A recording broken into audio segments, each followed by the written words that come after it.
ഇപ്പം റിലേഷൻഷിപ്സിൻ്റെ വാല്യൂസ് ഒരുപാട് മാറി എന്ന് പറഞ്ഞു. കൺസർവേറ്റീവ് ആയിട്ടുള്ള ചിന്തകളിൽ നിന്നൊക്കെ കൺസർവേറ്റീവായിട്ട് ജീവിക്കുന്നവരാണ് ഒരുപക്ഷെ കുറവ് എന്ന് വിചാരിക്കുന്ന തരത്തിലേക്ക്. അപ്പോൾ ഇവിടെ നമ്മൾ ഓപ്പൺ മാരേജ് എന്ന് പറയുന്ന പോലെ, അതായത് എൻ്റെ പാർട്ട്ണർക്ക് വേറൊരു ലൈഫുണ്ട്. I mean he or she has a different life and different partner and everything, but we are running a family. നമ്മൾ ഒരു ഫാമിലിയിൽ ഒരുമിച്ച് വന്ന് നമ്മൾ കുട്ടികളുടെ ഡിസിഷൻസ് എടുക്കുക, അങ്ങനെയൊക്കെ ചെയ്യും. ഇത് ഇത്രത്തോളം നോർമലാണ്. എനിക്കറിയില്ല, ഈ സിനിമ നോർമലൈസ് ചെയ്ത അല്ലെങ്കിൽ നോർമലാണെന്ന് നമ്മളോട് പറയുന്ന കുറേ കാര്യങ്ങളുണ്ട്.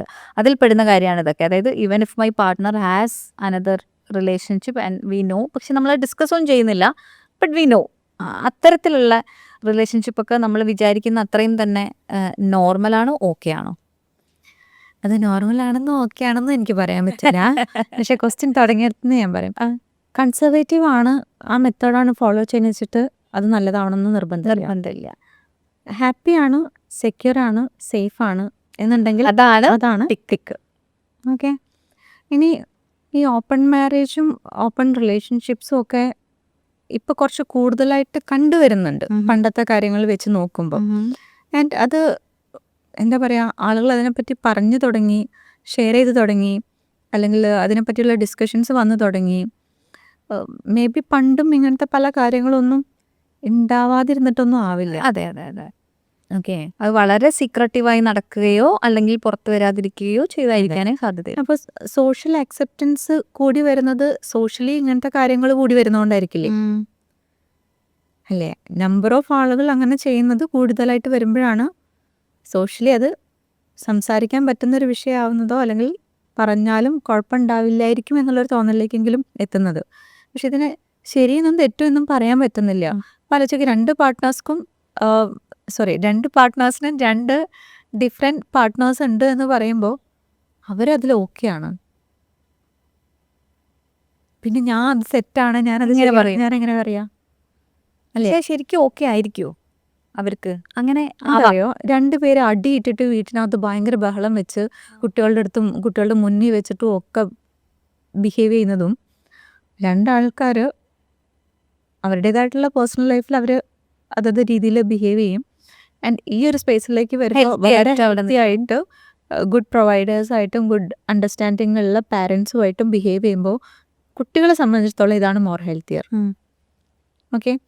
ഇതിനേക്കാളും ഹെൽത്തിയർ രണ്ടുപേരും നന്നായിട്ട് ഇരിക്കുക എന്നുള്ളതാണ്. ലോയലായിട്ട്. ഈ ഓപ്ഷൻ ഇല്ല എന്നുണ്ടെങ്കിലാണ് ഈ പറഞ്ഞ മറ്റു ഓപ്ഷൻസിലേക്ക് നമ്മൾ, പിന്നെ അതാണ് ബെറ്റർ. അടിയിട്ട് ഒരേ വീട്ടിലിരിക്കണേലും നല്ലത് രണ്ട് ഹാപ്പി ആയിട്ടുള്ള ഇൻഡിവിജ്വൽസ് പാരന്റിങ് ചെയ്യണതാണ്.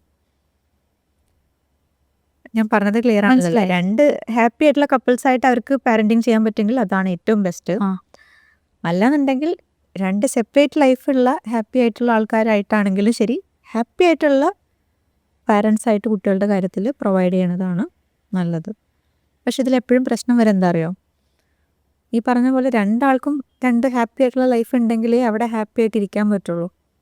ഒരാൾക്ക് അങ്ങനെ ഒരു ലൈഫ് ഉണ്ട്, മറ്റൊരാൾക്ക് അങ്ങനെ ഒരു ലൈഫ് ഇല്ലാന്നുണ്ടെങ്കിൽ അത് അഗെയിൻ കോൺഫ്ലിക്റ്റിംഗ് ആയി, ഓഫ് കോഴ്സ്, അല്ലേ? അപ്പം ഇവരുടെ ഇടയിൽ എന്തായാലും അടിയിട്ടിട്ട് ഇവർ വർക്കാവില്ല എന്ന് പറഞ്ഞിട്ട് അവർ സെപ്പറേറ്റ് ആയി, ഒരാൾക്കാരായി. അപ്പോൾ കുട്ടികളെ കാണാൻ വരുന്നതിലും പോകാൻ വരുന്നതിലും കുട്ടികളെ കൊണ്ടുപോകുന്നതിലും ഒക്കെ മറ്റേ പാരന്റിന് പ്രശ്നം ഉണ്ടാവാം. അഗെയിൻ കുട്ടികളാണ് ട്രബിളിലാവുന്നത്. അല്ലേ? കറക്റ്റ്. സിനാരിയോസ് പലതും പല പോലെയാണ്. ഇതിൽ ശരിയും തെറ്റും നമുക്ക് പറയാൻ പറ്റില്ല. It's about how healthy you are, how safe you are and how happy you are, അല്ലേ? അവരായിട്ട് എടുക്കുന്ന അവരുടെ വാല്യൂസ് അനുസരിച്ച് എടുക്കുന്ന ഒരു ഡിസിഷനാണ്. ഇപ്പോൾ അവരൊക്കെ മ്യൂച്വലി വർക്ക് ചെയ്യാൻ നോക്കി ട്രൈ ചെയ്തിട്ടൊക്കെയാണ്, വേറെ ഓപ്ഷൻ ഇല്ല എന്ന് പറഞ്ഞ് സെപ്പറേറ്റഡ് ആവുകയാണെങ്കിൽ ഓക്കെ. പക്ഷേ വർക്ക് ആവുമെന്ന് ട്രൈ ചെയ്യാതെ സെപ്പറേറ്റഡ് ആവുന്ന സിറ്റുവേഷൻസ് ആണെന്നുണ്ടെങ്കിൽ ചിലപ്പോൾ ഉള്ളിൽ നമുക്ക് കിടക്കില്ലേ, ഒന്നും കൂടി ഒന്ന് ട്രൈ ചെയ്യാമായിരുന്നോ എന്നൊക്കെ തോന്നുമ്പോൾ. യെസ്. അപ്പോൾ എന്തായാലും എനിക്ക് ഭയങ്കര സന്തോഷം. വളരെ ഡിഫറെൻ്റ് ആയിട്ടുള്ള പേഴ്സ്പെക്റ്റീവ്സാണ് എനിക്ക് കിട്ടിയത്. ആദ്യമേ പറയുകയാണെങ്കിൽ അതെനിക്ക് ഭയങ്കര സന്തോഷമുള്ള കാര്യമാണ്. അങ്ങനെ ഡിഫറെൻറ്റ് പേഴ്സ്പെക്റ്റീവ്സ് ആൾക്കാർക്ക് കൊടുക്കാൻ പറ്റുക. ബിക്കോസ് എനിക്ക് ശരിയെന്ന് തോന്നുന്നത് ആദ്യമൊക്കെ ശരിയെന്ന് തോന്നണമെന്നില്ല. അപ്പോൾ കുറേ പേർക്ക് വേറൊരു പേഴ്സ്പെക്റ്റീവും കൂടെ നമ്മൾ ഓപ്പൺ ചെയ്ത് കൊടുക്കുകയാണല്ലോ. അത് ഭയങ്കര ഇൻട്രസ്റ്റിംഗ് ആയിരുന്നു. ആൻഡ് ഞങ്ങൾ രണ്ടുപേരും ഒരേ നാട്ടുകാരും ഒരേ സ്കൂളിൽ പഠിച്ചവരുമാണ്. ഞങ്ങൾ 3 സ്കൂൾസ് സെയിം സ്കൂൾസിൽ തന്നെ 7 വരെ ഒരു സ്കൂള്, 10 വരെ ഒരു സ്കൂള്, പിന്നെ 12th അങ്ങനെ തന്നെ പഠിച്ച ആൾക്കാർ. അപ്പോൾ ഐ എം വെരി ഹാപ്പി. എനിക്ക് എൻ്റെ നാട്ടിലെ ആൾക്കാരെ കാണുമ്പോൾ ഭയങ്കര സന്തോഷമാണ്. ആൻഡ് നമുക്കിവിടെ നമ്മളെ നാട്ടിൽ സക്സസിനെ കുറിച്ച് അല്ലെങ്കിൽ പിക്ചർ പെർഫെക്റ്റ് ഫാമിലിനെ കുറിച്ചൊക്കെ കുറേ മിത്സ് ഇങ്ങനെ എന്താ പറയുക സോൾവ് ചെയ്തിട്ടുണ്ട്. അപ്പോൾ അതിൽ കുറേ ഉണ്ടെങ്കിലൊക്കെ ആൾക്കാർക്ക് അങ്ങനെയല്ല, ഇതാണ് ശരി, ഒന്ന് ഉള്ളിലേക്ക് നോക്കിയാൽ കുറച്ചും കൂടെ ബെറ്ററായിട്ട് നമുക്ക് നിൽക്കാൻ പറ്റും, ഉള്ളിലാണ് ശരിക്കുള്ള നമ്മൾ, പുറത്തല്ല എന്നൊക്കെ മനസ്സിലായിട്ടുണ്ടാവും എന്ന് വിചാരിക്കണം. അപ്പോൾ I am very very happy and all the very best. Thank you for inviting. Thank